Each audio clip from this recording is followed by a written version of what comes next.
Hello, Sangha.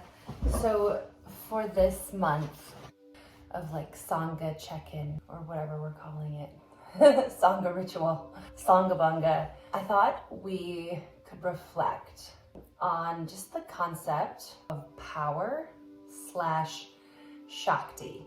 So the form of Shakti, if we were gonna really like distill Shakti into what is power, energy, and looking at that force, but specifically the two types of power. So as I've reflected on this, I've come to understand that Shakti, power that we accumulate, can really be divided between refined power, like infinite, eternal, this beautiful dharmic power, and unrefined power, this kind of less true, what you might say is karmic power, or just kind of adharmic power, right? Because karma can be both positive, negative, right? That might not be the perfect word.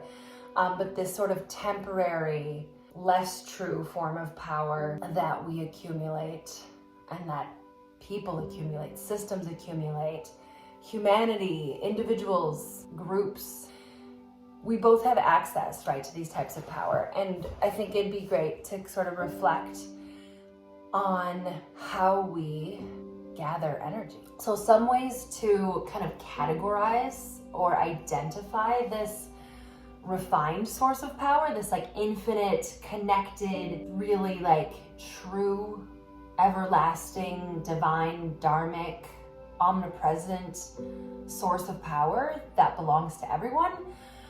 I want to call it the power of being connected. So the times that you feel like your power is coming from the source of life, it's coming from this, I am not greater or less than anyone, I'm fully connected. Power that's sustainable.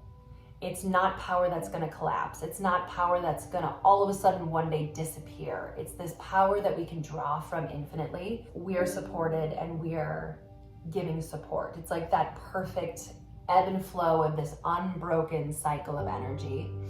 And it sustains us because we are not separate from the whole. So anytime we're having that experience, we're kind of tapped into this infinite refined power. We're experiencing the refined ego. Energy moves freely in this system. Change still occurs, we still have a body, but we're not collapsing, right? And I know we've heard our teacher talk about this.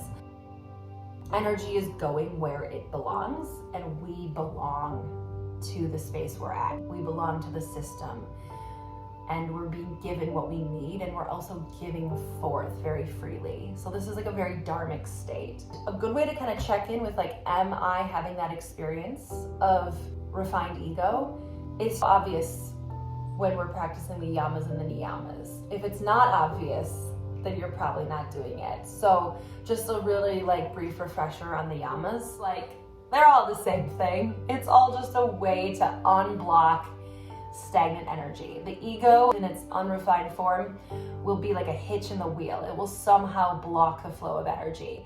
But when we are practicing the yamas in the most fluid way that we can possibly practice, then the practice of non-harming, ahimsa. So think about violence and the opposite of that.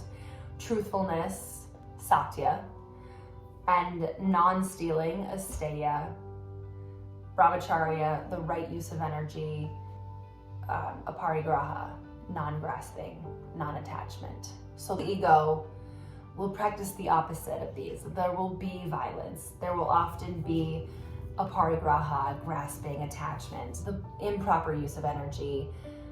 Anytime lies are being told, there's an imbalance of power, there's a stagnation, there's a disconnect. That for me, like the one that I see where I'm like, power is not being distributed in a dharmic way. It's being distributed in a way that's going to collapse, right? Because the truth is forever. Lies, they end up falling to the wayside eventually. It takes energy to uphold them, right? In a very karmic, adharmic way.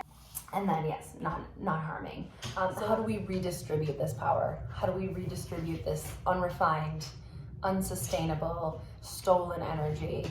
And how do we turn it into this connected, fluid practice? I don't have all the answers.